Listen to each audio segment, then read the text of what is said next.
ഉയർത്തെഴുന്നേറ്റ കർത്താവ്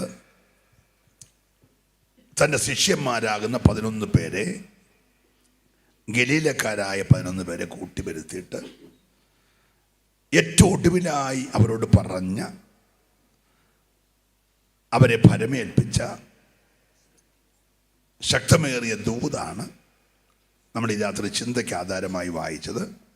ഒരു പ്രാവശ്യം കൂടെ എല്ലാവരുടെ ശ്രദ്ധയ്ക്കായി വായിക്കുക. നിങ്ങളുടെ പുസ്തകത്തിൽ നോക്കണ്ട, നമ്മൾ കണ്ടല്ലോ, നിങ്ങൾ കുനിഞ്ഞിരുന്ന് അറിയാതെ ഉറക്കം വരും.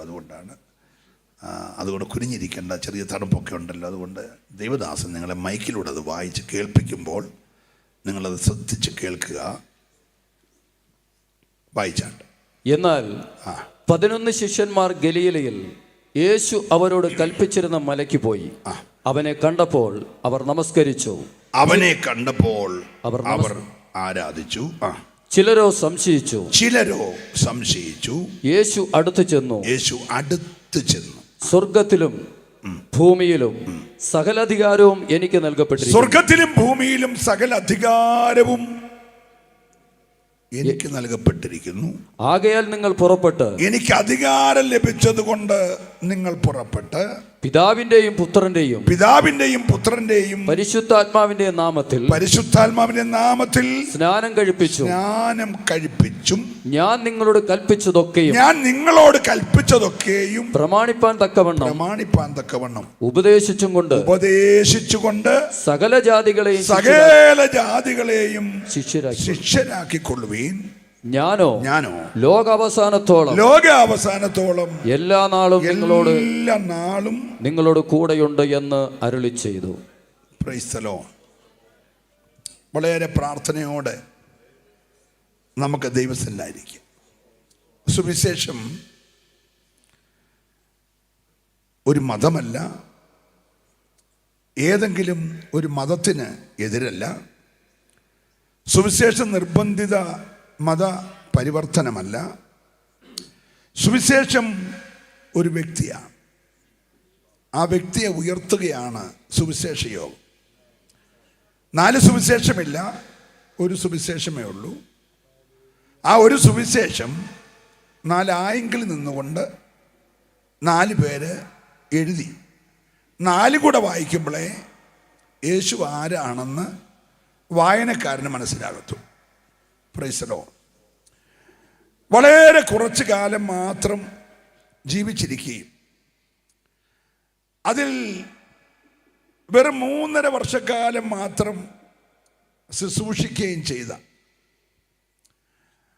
ഏറ്റവും കുറച്ച് മാത്രം പ്രസംഗിച്ചിട്ടുള്ള, ഞങ്ങളൊക്കെ പ്രസംഗിച്ച് കണക്കെടുക്കാമെങ്കിൽ 1000കണക്കിന് പ്രസംഗമാണ്. നമ്മുടെ കർത്താവ് അങ്ങനെയൊന്നും അധികം പ്രസംഗിച്ചില്ല. വെറും 3.5 വർഷത്തെ പൊതു ശുശ്രൂഷയിൽ വളരെ കുറച്ച് മാത്രം പ്രസംഗിച്ച്, വിദേശയാത്ര ഒന്നും ചെയ്യാതെ എന്ന് പറയുമ്പോൾ തെറ്റാണ്. കർത്താവിന് 2 വയസ്സ് താഴെയുള്ളപ്പോൾ കർത്താവിനെയും ആ പ്രായത്തിൽ ജനിച്ച സകല ശിശുക്കളെയും കൊന്നുകളയുവാൻ ഹേരോദാവ് കൽപ്പനയിട്ടപ്പോൾ സ്വപ്നത്തിൽ യോസഫിന് ദൈവം ദൂതനെ അയച്ച് പ്രത്യക്ഷപ്പെട്ട്, നിന്റെ ഭാര്യ മറിയയും കുഞ്ഞിനെയും കൊണ്ട് മിസ്രൈമിലേക്ക് ഓടിപ്പോക എന്ന് പറഞ്ഞപ്പോൾ ഒരു വിദേശയാത്ര ചെയ്തു. അപ്പം ഞാൻ ചെയ്തില്ലെന്ന് പറഞ്ഞാൽ അത് തെറ്റാവും. സ്തോത്രം.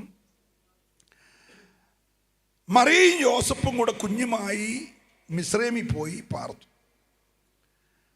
കൊല്ലാനുള്ള ഹേരോദാവ് മരിച്ചു എന്നറിഞ്ഞപ്പോൾ, എൻ്റെ മകനെ ഞാൻ മിസ്രൈമിൽ നിന്ന് വിളിച്ചു വരുത്തും എന്ന 7 നൂറ്റാണ്ട് പുറകിലുള്ള ദൂത് നിവർത്തിയാകാൻ